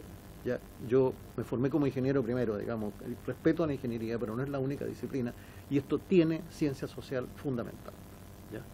incorporando profesionales de ciencias sociales a su equipo y equilibrando su actual consejo, que solo incluye entidades del Estado, con una participación significativa de organizaciones de la sociedad civil. Cierro con una sola lámina como síntesis de lo que propongo. Primero, mantener operativa la coordinación ejecutiva de convivencia vial en el Ministerio. Segundo, mantener el grupo convocante en el Ministerio, que incluye Estado y sociedad civil. Tercero, actualizar las prioridades de la estrategia. Por supuesto, el nuevo gobierno tiene sus prioridades y no estoy diciendo que tenga que seguir lo que... Por lo demás, no fueron prioridades generadas por el Ministerio, fueron prioridades definidas en conjunto por los participantes, propuestas. ¿Ya? Implementar 10 a 15 innovaciones estratégicas de rápida ejecución en el actual periodo de gobierno es perfectamente posible y tal vez muchas más. Actualizar el proyecto CATI a la luz de lo que se aprenda en los 2 primeros años de implementación. Yo creo que varias de las cosas que escuché acá respecto a problemas que... quiero decir, me parece una iniciativa extremadamente importante. El tema de la fiscalización, por supuesto, es extremadamente fundamental, no podemos dejar de hacerlo. ¿Ya? Sin embargo, creo que hay temas más de fondo que tenemos que abordarlos de una vez. Y eso tendría que ver con el último punto que propongo. Preparar en 2 años más una ley para crear la Comisión Nacional de Convivencia Vial. En el fondo, generar una institucionalidad ya más fuerte, más profunda, que incluya todos estos temas. ¿Ya? Ustedes conocen, yo también, una cantidad de problemas serios que tiene nuestra institucionalidad acá, desde, ¿no es cierto?, los partes que se sacan para financiar municipalidades, de ahí parte a miles de otras cosas. ¿Ya? Por eso, termino con eso y con mucho gusto comentarios o preguntas. Muchas gracias, don Alfredo. ¿Alguna consulta? Tenemos otro invitado todavía, quiero recordar. Sí, no, muy breve. Gracias, saludar diputado. a nuestro invitado. Bueno, impresionante esta cifra, que se salvaron 10.000 vidas humanas y se evitaron 100.000 personas lesionadas con esta nueva estrategia. En esta nueva estrategia, que son múltiples medidas que se tomaron, ¿incluye usted también, porque desde el año 93 en adelante se aplicaron en Chile el sistema de concesiones, han evaluado el impacto que han tenido las autopistas nuevas en la disminución de los accidentes y de las muertes? Yo no tengo los datos detallados. Lo que pasa es que los principios y criterios con que se formuló esta política fueron incorporados en todo el plan de autopistas. ¿Ya? O sea, las autopistas comenzaron después, digamos, todo el proceso de que se formuló la política. La política, disculpen, permiso, voy a mostrar el documento.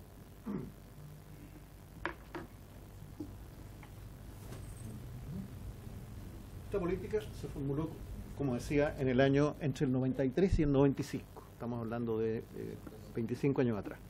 Estos son los 2 documentos fundamentales de ese momento. ¿Ya? Política Nacional de Seguridad de Tránsito y potencialidades de mejoramiento de la seguridad de tránsito en Chile. Esto todo fue generado de forma participativa. Quiere decir, no vino ningún gringo a decirnos qué teníamos que hacer, sino que fuimos nosotros los chilenos. ¿Y quiénes fueron? Fueron desde jueces, bomberos, ingenieros de transporte, carabineros, choferes de buses, etcétera. Ellos fueron los que, y está la lista de ellos incluso aquí, los que diseñaron el conjunto de propuestas que salió ahí y que se implementaron. Y CONACET fue creada como parte de este proceso como la agencia implementadora. No la agencia, el concepto de CONACET, y yo creo que es muy importante y creo que tengo la impresión de que se ha perdido ese concepto originalmente. CONACET fue concebida como una entidad de gestión de innovaciones. Lo que tenía que hacer CONACET era básicamente asegurar que esas cientos de innovaciones se realizaran. No realizarlas cada una, si para realizarlas estaban los distintos ministerios, estaba Carabineros, estaba una serie de otras instituciones. Entonces, ese fue el concepto inicial de CONACET. Y yo creo que funcionó muy bien hasta el colapso ese, como contaba yo, que vino con el Transantiago. ¿Ya? Después, no he tenido contactos prácticamente en ningún momento con CONACET, ni conozco bien lo que ha seguido haciendo. ¿Ya? Entonces, sí, la respuesta directa es sí. Todo lo que, digamos, el enorme avance que ha tenido Chile, ¿ya? En esto viene del origen de esta política en que participaron todos los ministerios, participaron un montón de actores. ¿Ya? Lo que se trató de hacer ahora recientemente fue, con demasiado poco tiempo, costó quiero agregar una cosa más. Esto, lo que se hizo ahora recién de la política de convivencia vial fue resultado de una presión sostenida y muy fuerte de la sociedad civil. ¿Ya? Fueron las organizaciones de la sociedad civil las que insistieron. ¿Ya? Ellas le propusieron al ministerio que me contratara como consultor en unos poco tiempo al final, digamos, para hacer esto. ¿Ya? Entonces yo quiero decir que el crédito fundamental de que esto viene de parte de la sociedad civil. Y por razones obvias, digamos, en mi informe que ustedes van a ver, si la sociedad civil no presiona, no va a poder seguir habiendo este tipo de cosas. Fue el Consejo de la Sociedad Civil de la Subsecretaría el que propuso mi nombre para hacer esta consultoría. Don Alfredo, la diputada Jimena Sandón tiene otra consulta. Muchas gracias, Presidenta, por su intermedio. Don Alfredo, muchas gracias por la presentación. La verdad que encuentro que es fantástico que esté la ministra aquí al frente, porque era casi más bien una presentación hacia ella que tal vez hacia nosotros. Reconociendo nuestra ignorancia, sobre todo en un tema que es casi histórico. Lo único que sí puedo decir que recuerdo perfectamente esa foto que usted pone al principio y lo puedo graficar muy bien en Puente Alto, que hoy en día la gente cruza por los pasos de cebra.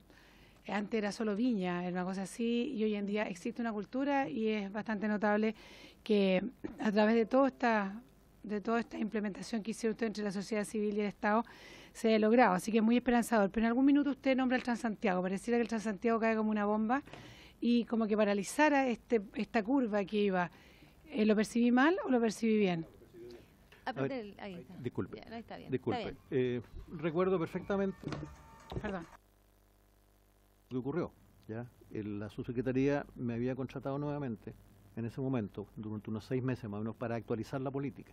Hicimos toda la parte, que no los voy a aburrir con el tema metodológico, digamos, se hizo, se generó y hay una cantidad de documentos que quedaron, pero eso simplemente la subsecretaría y el Ministerio de Transporte, digamos, con el Transantiago no pudo hacer nada más. O sea, fue absolutamente superado. Entonces, cualquier otra iniciativa que hubiera en ese momento sencillamente desapareció ante esta crisis. Entonces, esto por supuesto quedó...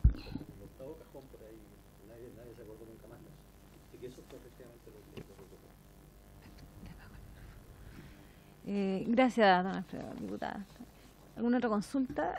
Tenemos ya que invitar... ¿Está la señora? Sí, la señora Amarilis. Don Alfredo, le agradecemos por su exposición, por haber participado en esta comisión. Y vamos a la señora Amarilis. Adelante, señora Amarilis. La vamos a escuchar a usted ahora. Directora del Centro Vicicultura.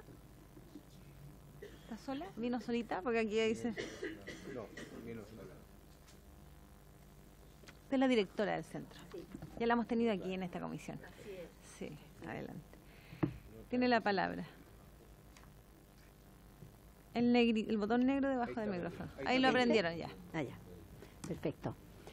Bueno, agradezco la invitación y si bien he sido invitada por el Centro Vicicultura, me gustaría hablar acá a nombre de una red nacional que hemos generado con organizaciones que tienen que ver de alguna manera con el urbanismo y la movilidad, diría yo. Esta es una red que le hemos llamado Red Nacional por la Convivencia Vial y tiene hoy día más de 120 entidades miembros. Estamos muy activos. Hoy día acabamos de lograr la votación en el Senado por la reducción de velocidad máxima en zona urbana, por fin.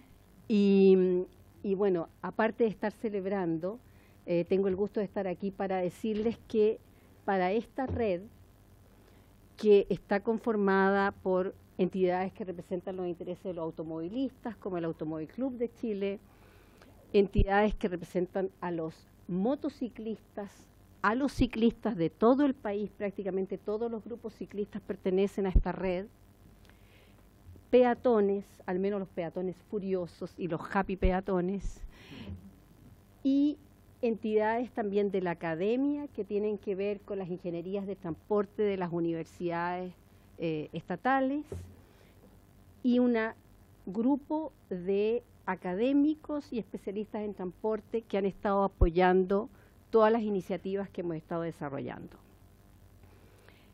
Me encanta esta coincidencia de que me haya tocado hablar justamente después del profesor del Valle, porque resulta que para nosotros, para el movimiento ciudadano por ciudades más lentas, ciudades que respeten el ritmo de los seres humanos, en donde podamos relacionarnos como personas y no como máquinas, para nosotros ha sido vital trabajar con esta metodología, con esta praxis de innovación participativa.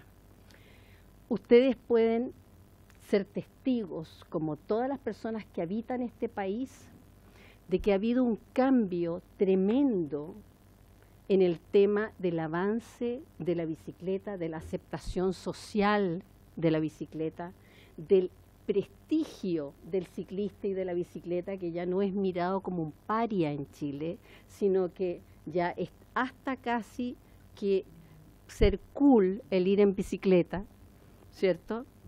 Pues todos estos cambios, que son cambios en las formas de pensar, son cambios en la valorización social de ciertas formas de vida, los hemos impulsado a través de estas formas de trabajo en que participativamente generamos consensos. Nosotros no actuamos por mayoría, jamás votamos, sino que discutimos hasta que nos ponemos de acuerdo. Y esas formas de discusión las hemos llevado a través de estos instrumentos que genera esta metodología, en donde en un día personas que vienen de posiciones distintas, que representan intereses distintos, a veces controversiales completamente, podemos llegar a darnos cuenta cuáles son las cosas que sí nos aunan y que son intereses de todos y reconocidos por todos. Así hemos trabajado el tema de la bicicleta en Chile, y los logros que hemos tenido no se los explican internacionalmente. Vienen a preguntarnos cómo hemos hecho en Chile, porque la inversión en infraestructura que ha habido es tan baja que no responde a los criterios de la doctos, digamos, de que se dice primero hay que invertir, hay que construir las ciclovías y después entonces la gente va a andar en bicicleta. Acá tenemos una ley de tránsito que es criminal con los ciclistas, que uno no puede cumplir la ley porque se mueve en bicicleta y ya está puesto en contra de la ley. Ya les voy a dar ejemplos por qué. Pero tenemos una ley criminal, tenemos muy pocos kilómetros de ciclovías construidos y de diverso estándar, no unidas, no en red. Tenemos una inversión en general en infraestructura, de apoyo, de facilidades, de estacionamiento, etcétera, bajísima. Y sin embargo, en este momento nosotros incluso sostenemos con estudios que hemos hecho nosotros mismos que estamos más altos que en Colombia, que es el país en donde más se usa la bicicleta en América Latina, que ha sido producto de una inversión de Estado enorme. Y eso lo hemos logrado a través de este tipo de intervenciones que vamos haciendo nosotros mismos y que hemos tenido la suerte de poder aplicar. En cuanto a la ley de convivencia vial y a todo este movimiento por la convivencia vial, también lo hemos trabajado de esta manera. Y entonces, en esta estrategia conjunta de toda esta gente y de todas estas entidades está el disminuir la velocidad máxima en zona urbana, el promover que los municipios creen espacios de tráfico calmado, zonas 30, zonas 20, etcétera, en los lugares de escuela, en los lugares céntricos de comercio, de estudio, de culto, etcétera. Y está la fiscalización a través de sistemas automatizados de control de infracciones que sean tan eficientes como lo que plantea el CATI. Ahora, en relación al CATI, nosotros creemos de que sería estupendo poder ampliar el ámbito de cobertura del CATI.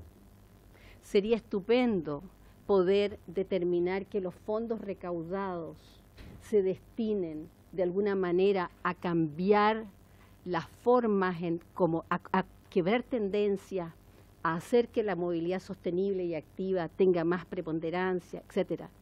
Pero por otro lado, nos urge tanto de que esto se ponga en marcha luego, que también estamos dispuestos a una estrategia legislativa rápida de decir, pues no le hagamos nada, aprobémoslo rápido y hagamos que esto entre en funcionamiento pronto y que después en el camino, en un par de años más, vayamos viendo cómo lo hacemos para ampliarlo y para dotarlo de más fuerza, etcétera, etcétera. Pero realmente es indispensable que paremos la verdadera matanza que se da en nuestras calles. Nosotros, de alguna manera, nos parece como que le tocó, era su hora, le llegó el día cuando nos cuentan de alguien que ha muerto en el tránsito. Pero por Dios, ¿cómo es eso? ¿Por qué creemos que eso es así? No tiene por qué ser. Bien, ¿se pueden imaginar ustedes una manera más absurda y más brutal de morir? Y hay 2.000 personas que están muriendo así todos los años en Chile. Y eso que contabilizamos los muertos en tránsito, ustedes saben, de una manera que no es completa, porque los estamos midiendo las primeras 24 horas, o sea, si se murió en el lugar, si se murió en el traslado o en el primer día.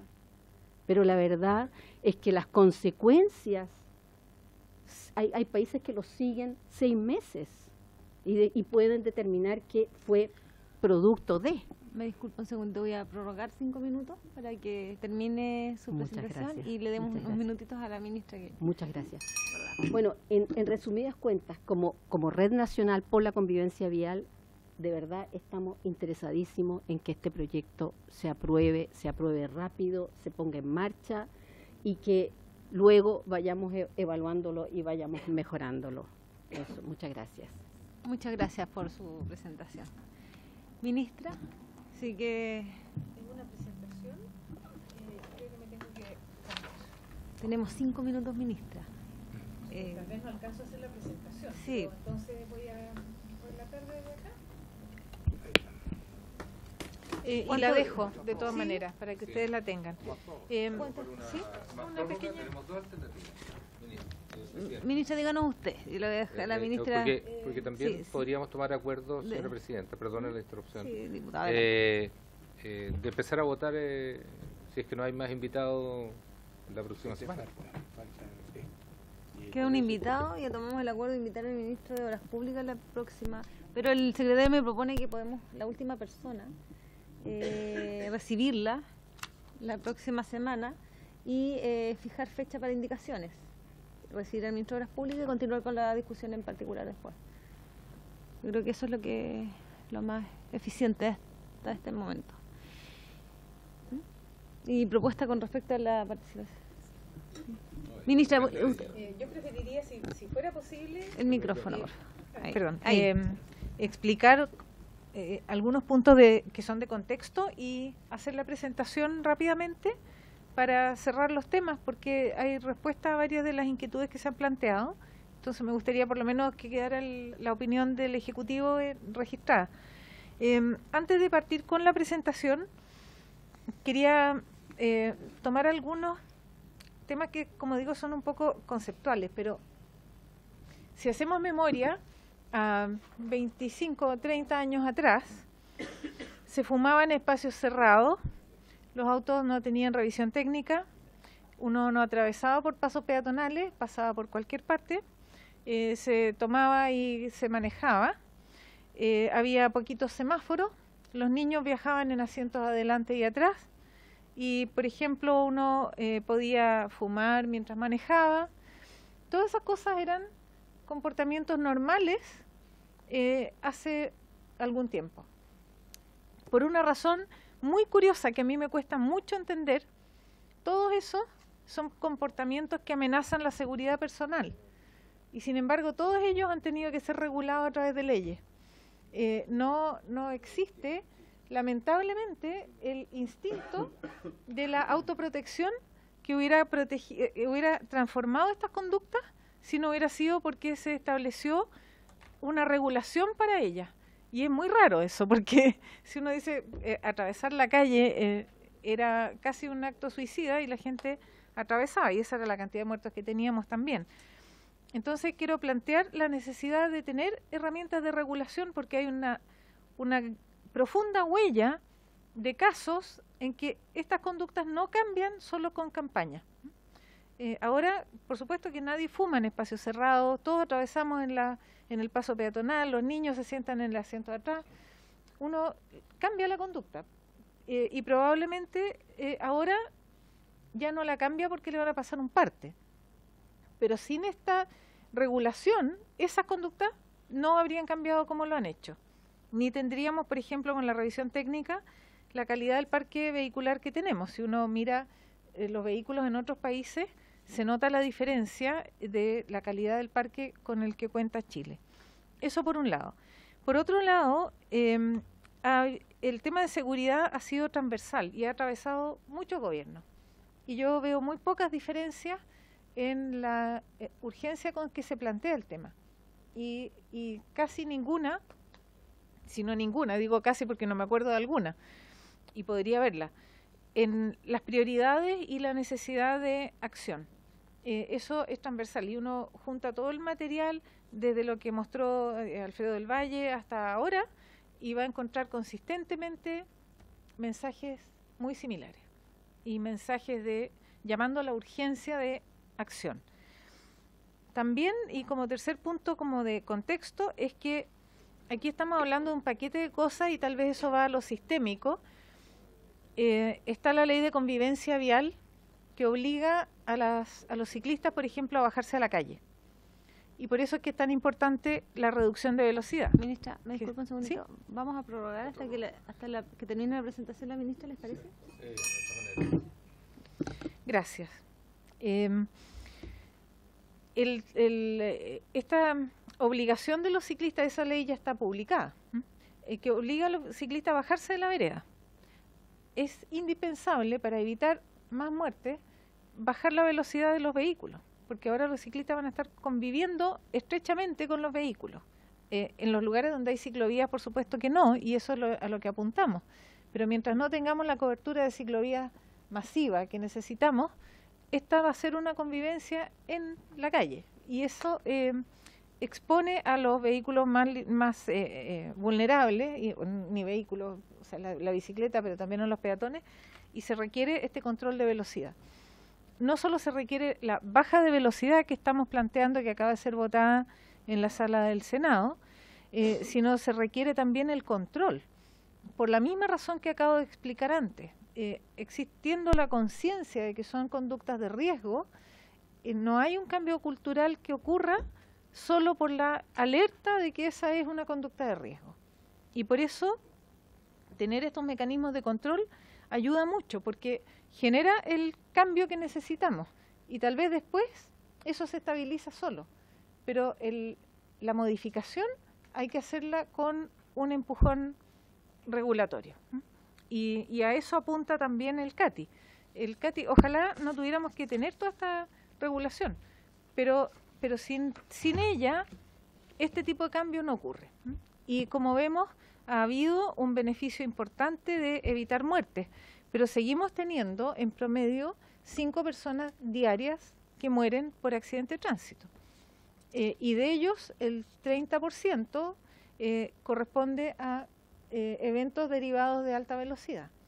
Entonces, nos está costando vidas. Y yo creo que no hay mejor argumento que ese para plantear la necesidad de acción. Y esta es una acción que ha sido probada en varios países con mucho éxito lo que busca, tal como está ahí, no voy a leer todo, pero en el tercer punto dice: no es una herramienta de recaudación, sino de inhibición de conductas que generan peligro. Yo creo que esa es la frase más clave que refleja a qué estamos apuntando. Lo que queremos es evitar estas conductas que cuestan vida. Y el cuarto punto lo que refleja también es el espíritu con que se quiere hacer, que es de total transparencia, es de anticipar, es decir, es prevenir. No es un fin de recaudación, no es el fotorradar con un cazabobo, es un mecanismo con el cual nosotros pretendemos el cambio de conducta, que es lo mismo que ha ocurrido en otros casos y con otros proyectos. Hay metodología, y tal vez en esto no voy a dedicar mucho tiempo, pero existen metodologías que determinan dónde instalar los mecanismos de control. Algunos de ellos son instrumentos fijos, otros son móviles, generalmente se trabaja con combinaciones de ellos. Los fijos quedan en los lugares donde técnicamente se detecta que hay más riesgo de velocidad, son generalmente vías de más pistas, donde es más fácil correr, y los móviles se instalan en otros lugares donde se detecta que empieza a haber más riesgo de accidente. Voy a solamente esto para mencionar que había una serie de puntos propuestos en zonas urbanas y en zonas interurbanas donde había una evidencia desde estadística de las áreas donde era más necesario tener este control. Y eso se actualiza porque la ciudad es dinámica y porque los puntos pueden ir cambiando. Me gustaría más que nada concentrarme en responder a esta lista, que son los temas de discusión que hemos recogido a partir de las presentaciones de los invitados y de la discusión aquí en la comisión. Respecto a la primera, la constitucionalidad, se ha planteado que tendría problemas de constitucionalidad similares a la ley de CERNAC, a partir de la discusión que rodeó esa ley. Pero existen casos que desmienten ese problema o que prueban en la dirección contraria, que existen estos resguardos para el debido proceso, los establece el mismo CATI, y creo yo que lo más importante es que aquí yo entiendo la necesidad de discutir al juez por una posible interpretación de una situación, pero cuando uno tiene la evidencia contundente, porque está la fotografía y está la velocidad medida con instrumentos calibrados para reflejar exactamente a qué velocidad iba ese auto, a mí me cuesta por lo menos imaginarme qué se podría discutir, porque existen casos, por ejemplo, yo creo que tenía un ejemplo acá, en España, que la gente tendía, el 50% iba a reclamarle al juez porque el instrumento estaba mal calibrado. Entonces, según ellos, el argumento era que se le estaba pasando injustamente este parte. Entonces empezaron a mandar las multas con el certificado de calibración del instrumento y bajó al 5% de los reclamos.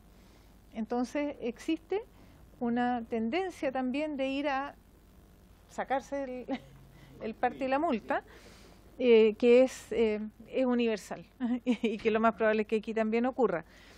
Pero me parece que no hay que descartar eso, porque el hecho de que sea una medición de una cosa objetiva, esto es como un peso, medida, patente, no es que algo se puede interpretar que en realidad me correspondía o no me correspondía el servicio. En el CERNAC hay más ámbitos de ambigüedad, aquí no lo hay. Y una de las razones por las que yo coincido también con Amarilis, en avanzar en el proyecto como está, acotado a las infracciones que están puestas acá, que es velocidad, es que podrían incorporarse otras infracciones que sí tengan ámbitos de ambigüedad. Y tal vez eso puede estirar mucho más la discusión. Nuestra preferencia es contar con la herramienta en un número acotado de infracciones que sean objetivas, que nos eliminen esta discusión por ahora, y que si después vamos agregando otras cosas, esas cosas se discutan en su mérito en el momento que corresponda. Otro tema era el posible fraude por cobros electrónicos. Ese fraude existe en muchos de los cobros electrónicos actuales y en muchas de las transacciones electrónicas actuales, que son cada vez más frecuentes. Existe en este momento discusión sobre el acceso a Internet, el derecho garantizado a Internet, el manejo de estas nuevas tecnologías, y creemos que en esa discusión se debería administrar esta característica, este tema, digamos. Yo creo que aquí son además, es más difícil que exista un fraude. No entiendo tampoco cómo podría ocurrir un fraude, salvo que haya mal uso de la información de las personas. Y eso está justamente en discusión ahora en el Senado, con una ley que garantiza el derecho a Internet, pero también está un poco mezclado con la ley de protección de los datos personales. Entonces va a estar regulado ese componente en otros cuerpos legales. Yo creo que no deberíamos discutirlo acá. O sea, perdón, discutirlo, pero aclarar que es de otra parte, o que se puede resolver en otra parte. Después, sobre la viabilidad de las comunicaciones electrónicas, estamos yendo al futuro con un dictamen de la Contraloría de 2104. Yo creo que es 2014.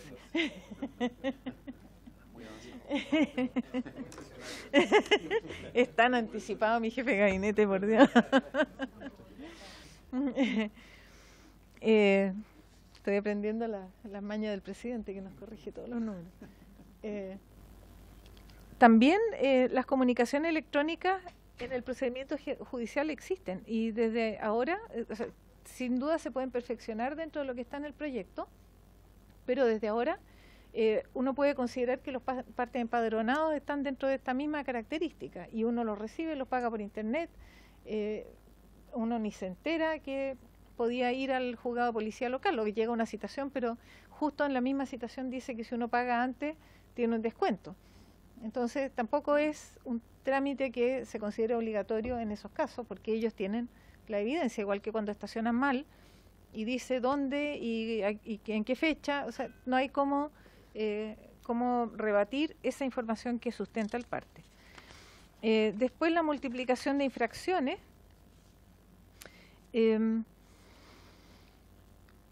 Aquí hay un argumento de que habría una mayor fiscalización y que habría una acumulación de multas. Lo que apunta el proyecto es que justamente cuando uno le llega una multa o dos multas ya empiece a corregir su comportamiento. Tampoco es algo que se va a transformar en un libro de multas para una misma persona. Creemos que estas tecnologías pueden detectar y sancionar esta conducta, y si aumentan las infracciones va a ser más bien porque no se pudo fiscalizar adecuadamente esta conducta, más que porque la conducta se repita más allá de lo que se está repitiendo hasta ahora. Así que creemos también que el proyecto sí cubre este comentario. Y sobre la automatización de infracciones, en realidad lo que se está disponiendo es que sea automática la detección de la infracción, no la sanción. La sanción pasa por un proceso que puede ser también tener componentes digitales, pero son dos componentes distintos. Uno es cómo detecta uno la infracción, otro es cómo la procesa. Lo que estamos proponiendo es que ese proceso también sea automático, pero básicamente hay la aplicación de sanciones va a estar siempre sujeta a discusión, y podría ser que las mismas sanciones que corresponden vayan variando en el tiempo, dependiendo del resultado y dependiendo de las consecuencias que veamos en términos de cantidad de personas que fallecen en el año como producto de velocidad. Además, contempla la posibilidad de interponer recursos, es decir, alguien que se siente infraccionado injustamente, sí tiene la posibilidad de una reparación si es que eso ocurrió. Perfectamente podría ser que por alguna falla técnica alguna patente sea leída incorrectamente. Podría ocurrir eso. Hay sistemas que leen las patentes, ahora por ejemplo en las autopistas, y si hay uno de los dígitos que no está suficientemente claro, el software lo completa. Y en ese completar podría ocurrir, estoy poniendo un caso cualquiera, que se cometa un error. Es difícil porque la patente tiene un dígito verificador, es difícil que se cambien. Pero puede ocurrir. Si eso ocurre y se infracciona a alguien incorrectamente, tiene la posibilidad de reclamo. Así que no vemos que en ninguno de estos temas el proyecto no responda efectivamente a lo que está planteado. Estaba antes en la lámina anterior el ejemplo de España, de los que apelaban a que el instrumento estaba descalibrado y después bajó a 5% cuando se les mandó el certificado. Y creemos que sí hay cosas que se pueden mejorar con una indicación, por ejemplo, de procedimiento sobre la notificación electrónica, revisar tal vez las sanciones. Estamos abiertos a esa discusión, no hay ningún problema.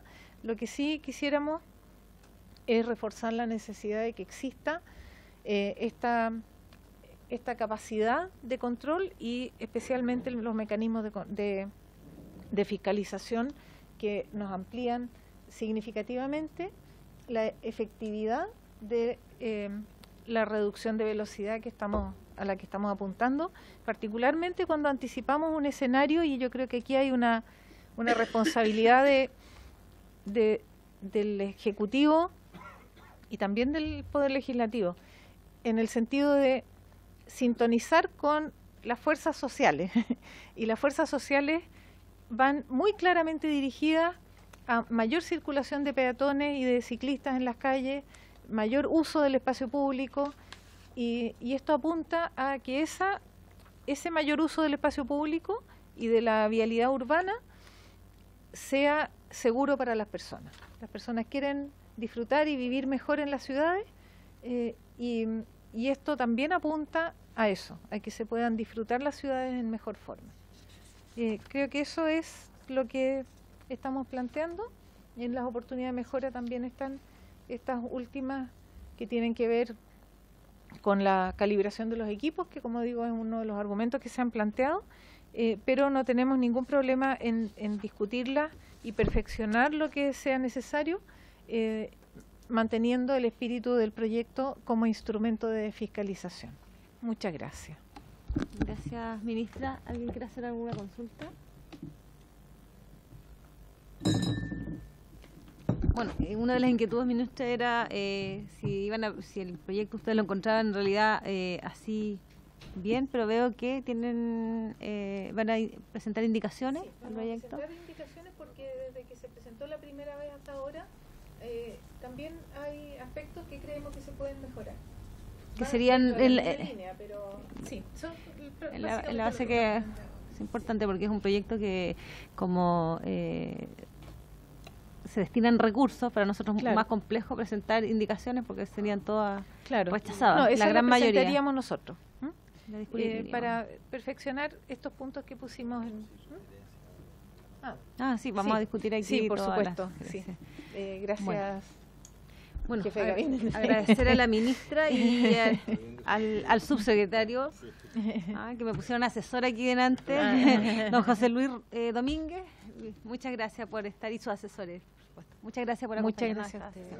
Habiéndose cumplido con el objetivo de la sesión, esta se levanta.